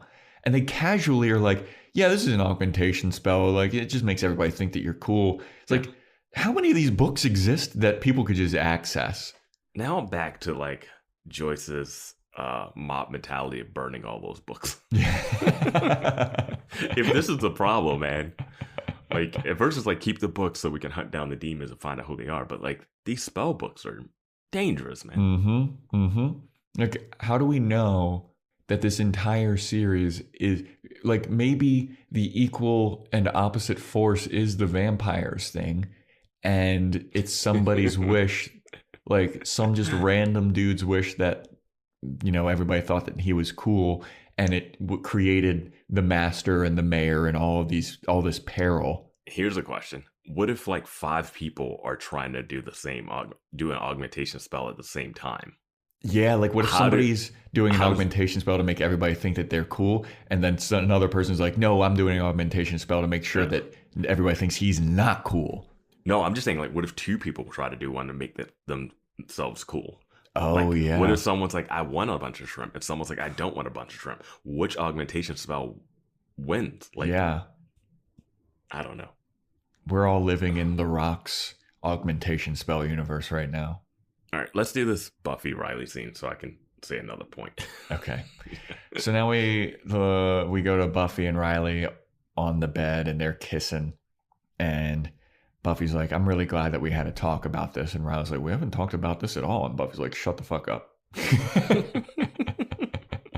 At first I was like, oh, did they just talk off screen? And nope. No. And then they start kissing again. And then Buffy, in the middle of them kissing, goes, Jonathan. And Riley jerks back like, what the fuck? And then the episode ends. I thought that was funny. I thought it was very funny. The thing I wanted to say is that they needed to come up with a code word that only the two of them would know, just in case her body switch ever happened again. Ooh. And I don't know why that wasn't thought of for them. They need a safe word. Right? Like, anytime, it's like, especially after Faith's body switch, right? The Faith Buffy body switch and the alternate reality thing that just happened, I'd be like, all right, between me and you, if I start acting weird or you start acting weird, this is our word. Yeah. And if we don't know this word, then we know something is up and we do not bang. Yeah. It's a do not bang clause. If you don't know the word kerfuffle. Yeah. Yes. That would be a perfect word. Something you don't use normally. For Joe, you might say it like all the time. Yeah, but I say it most nonstop. people. I was just like, why are they not planning that? Stop being like, look in my eyes and be sure. Like, no. Dude, I wonder how many of those, like, what is it? Body Like backup situations they could have at this point. You know, like contingency plans. They need one for Giles, and Buffy should have one. Buffy and Riley should have one. She should have like a bunch of like, she should look like Memento and have tattoos all over her body of like what these mean. Like there's just so much stuff. You need like some type of thing. Like I would be like Buffy. I would be like, Anya, I need you to give me every idea. Let me know how I can tell when a reality is altered, because you can't, and you should know because you should know all of this stuff. You should have been able to feel it. Well, she's just a regular person at this point again. But she still has the knowledge of alternate realities. Maybe she can't. You know what's weird is like Tara could sense that Buffy's energy was off, but she couldn't sense an alternate reality. Yeah. Yeah, that's a good point. Yeah. Anyway. So that's that for this episode. Superstar, you got any last thoughts here? No, the spell could happen again. Yeah. And if it doesn't, I'm going to be like that. If I'm Jonathan, I'm like, I'll just do it again. I'll just try it again. Yeah, exactly. Just make everybody forget that this happened. Oh, yeah. And make me I'll cool try it again, and I'll build a cage, and I'll lock the demon in that cage. Yeah, easy enough. Yeah. Maybe another demon would happen. I don't know. Another demon that's quote unquote equal and opposite force or whatever bullshit. If only Jonathan could have fought Adam while he was so strong. Yeah. Yeah. All right, Vance, next episode is titled Where the Wild Things Are. That's a book. Yeah. Where the Wild Things Are. I'm thinking this is going to be something to do with Spike with his chip and like joining up with the Scoobies while Adam wreaks havoc. I don't remember where the wild things are. It's like a kid dreaming and he's in a place full of monsters. Yeah, I saw the movie and I don't remember it at all.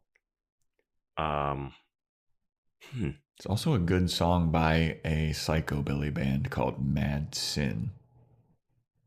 I don't think the chip's gonna play a part. You don't? I feel like okay. I feel like I mean, it'll eventually be something, but they seem to really not care about this chip thing. They just like bringing it up. Yeah. I think this is gonna be a big Adam episode. I'll say that. Yeah, I mean, we're getting to the home stretch of the season. We're on next episode is episode 18. So we have 5 more episodes? Yeah. There's 22 episodes. Yeah. So I guess they got to really start ramping up the end of the season situation. Yeah. Yeah. All right, everybody. Thank you for listening. All the usual plugs and shit at the end here. Join our Discord, link in the show notes. Join our Patreon where we do Boys Watching Angel. It's patreon.com/Boys Watching Buffy. We also have Boys Watching Movies where we did a review of Mr. Fix-It starring David Boreanaz. And boy, was that a fucking fun podcast. Yes. And it's a movie that you can see on YouTube for free. That's also on Peacock. We should have plugged this earlier in the podcast. Yeah. But yeah. So yeah, on Patreon, Mr. Fix-It.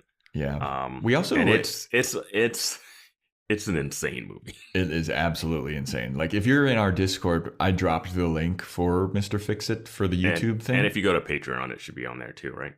Oh shit, I didn't do that. I'm gonna do that. Oh wait, no, it is on there. It is. It's Okay. in the comments of the. You should make a whole posting. Okay, Yeah. So yeah, Mr. Fix-It. It's a lot of fun. We also in our Discord created new channels for all of our movies situations. So if you want to talk about Mr. Fix-It, The Craft, The Menu, or Scrooged, we got conversation stuff going on there too. Yeah. Follow Instagram at Boys Watching Buffy, or if you want to email in, it's boyswatchingbuffy@gmail.com. If you want to get a shout out,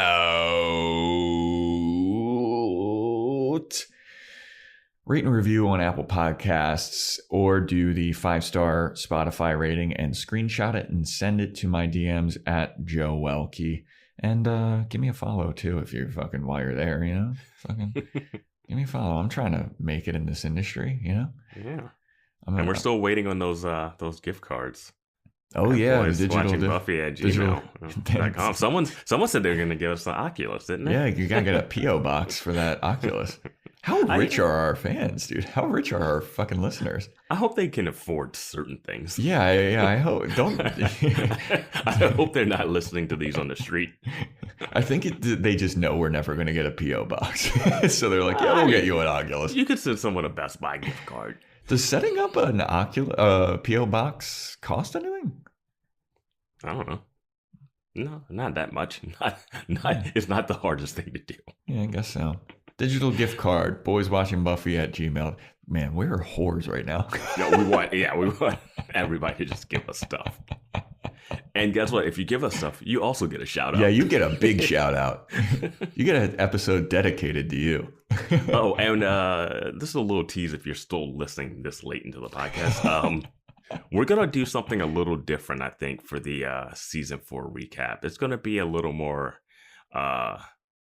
interactive with the Discord users. I've had some stuff tinkering in my mind. So It might be a little, Oscar season is upon us, so I'm thinking we might have a little, might have people on Discord vote for favorite things. Like we'll give our opinions, but have them, chime in. But we're just still in the tinkering phase, but just want to give a heads up. This is very much in the tinkering phase because I know nothing about this. I'm finding out about this live on air, everybody. Yeah. So I'm looking forward to that too. Yeah. But thanks again for listening, everybody, and stay tuned for next time when we talk about where the wild things are.